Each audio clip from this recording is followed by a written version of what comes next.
drogas que vêm inicialmente, a gente tem 3 classificações, quando ele é natural, ele vem de uma flor, que é da papoula, que é essa flor bonita aqui, e da papoula se extrai principalmente opioides que não sofrem nenhum tipo de modificação, que é o ópio, que no Brasil a gente não tem muito o uso, não é comum, é mais em regiões ali do Oriente Médio, Afeganistão, Irã. A morfina, que todo mundo conhece, e também a codeína e tebaína. Quando eles sofrem algum tipo de modificação, a gente fala que eles são semissintéticos, então o maior exemplo desses é principalmente a heroína, a oxicodona, hidrocodona também, e sintéticos já são os opioides drogas que agem nos receptores opioides, mas que são totalmente sintéticas, como, por exemplo, meperidina, que é a dolantina, a metadona, a fentanil, são totalmente diferentes ali como é feita a produção da morfina, por exemplo. E a gente tem alguns antagonistas mistos, então, por exemplo, a buprenorfina, ela é um agonista opioide Mi e um antagonista opioide kappa, então ela tem essas duas ações, e a gente tem os antagonistas, que é tipo a naltrexona, a naloxona, que eu vou mencionar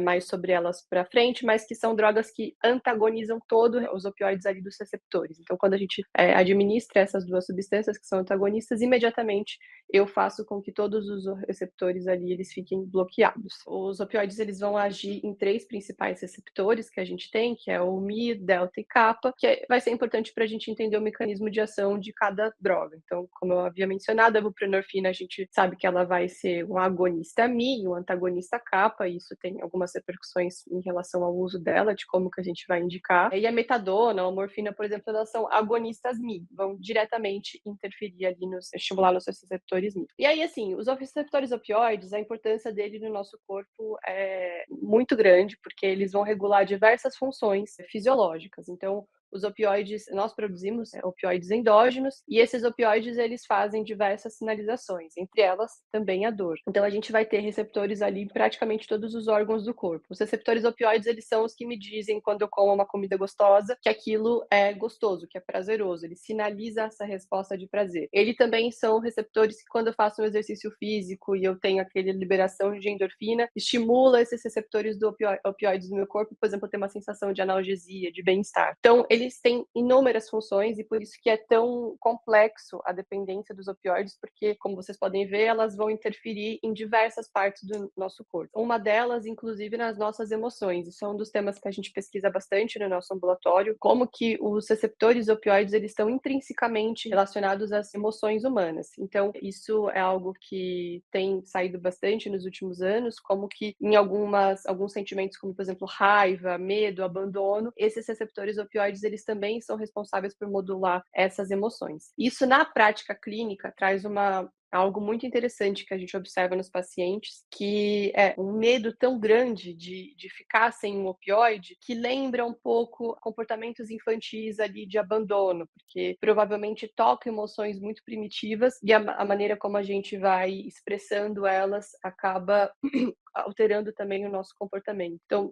os dependentes de opioide, pelo menos no nosso ambulatório, a gente observa que pessoas que às vezes tinham uma personalidade pré-mórbida antes da dependência de substância normal, que tinha uma vida relativamente funcional, tinha boas relações, de repente, após ficar dependente da substância, começa a ter um comportamento muito impulsivo, até às vezes parecido com um transtorno de personalidade meio borderline, e talvez essa pessoa realmente nem tenha esse transtorno, mas é algo que aparenta ali na clínica como tal. Então, tem vários trabalhos que vão mostrar essas interfaces, né, físicas e de regulações emocionais dos opioides. Trazendo rapidamente o contexto, porque é uma pergunta que acho que há muitos anos a gente escuta em relação aos opioides, que por que falar dos opioides, sendo que no Brasil eles não são um grande problema? A gente sabe que no Brasil a gente vai ter lugares em que há um excesso de opioide, em outros lugares em que há falta de opioide. Quando a gente vai pensar, sei lá, em cuidados paliativos, a gente vê trabalhos, a gente vê na literatura que há locais que as pessoas não recebem doses adequadas de opioide em cuidados paliativos.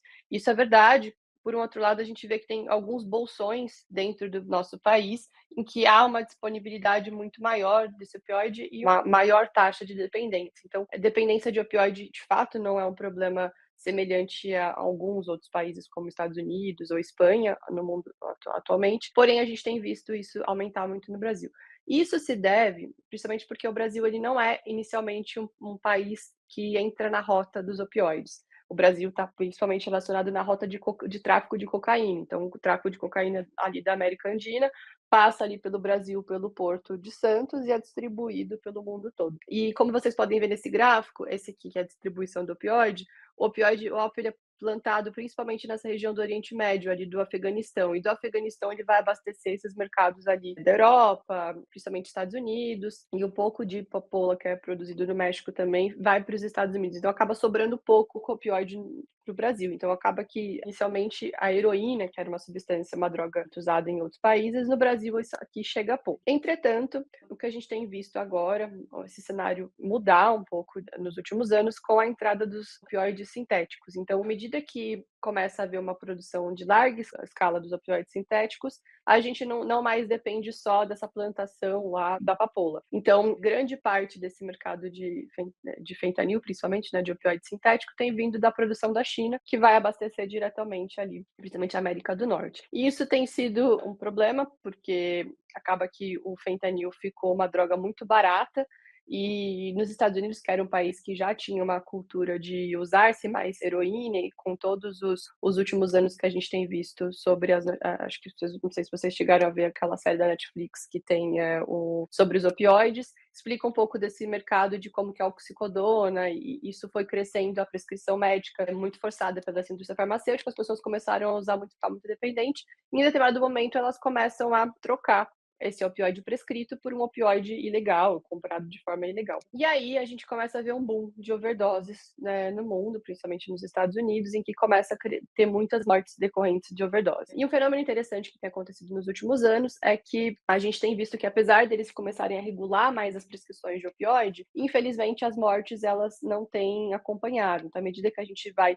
restringindo mais a prescrição dos opioides, a gente vê que as overdoses elas continuam aumentando. Atualmente tem um patamar nos Estados Unidos da América que eles perdem, em média, 120 mil pessoas por ano em decorrência de overdose de opioide, algo que é até maior do que, por exemplo, outros tipos de causas trágicas de morte, como, sei lá, acidentes de trânsito. Então, tem sido um problema de saúde pública muito grande em alguns países. A gente vê um cenário semelhante em alguns países ali da Europa, Austrália, ali no Oriente Médio, alguns que já tinham uma cultura maior de usar, mas isso explodiu muito nas últimas décadas. E aí esse gráfico ele é interessante porque ele mostra como que a mortalidade em relação às overdoses dos opioides em comparação com as outras substâncias. Então, quando a gente vê aqui, por exemplo, antidepressivos, né, muito baixo ali a taxa de mortalidade. Heroína, que talvez imagina-se que por conta que tinha muita heroína, começou a ter muito opioide, mas ela continua mais ou menos estável, até caído. Opioide de prescrição também tem, né, caído um pouco.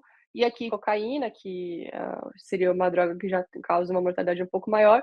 Os psicoestimulantes, que aqui está relacionado principalmente à metanfetamina, alguns países onde isso tem em larga escala. E aqui, bem distoante, a morte por overdose de opioides sintéticos como o fentanil, ou seja, isso tem crescido muito. Se a gente for comparar aqui a mortalidade dos opioides sintéticos até em comparação com outras substâncias, a gente vê que ele quase é responsável por mais da metade de todas as outras drogas juntas. Então, para a gente entender a gravidade da dependência e a gravidade dessas overdoses pelo opioide.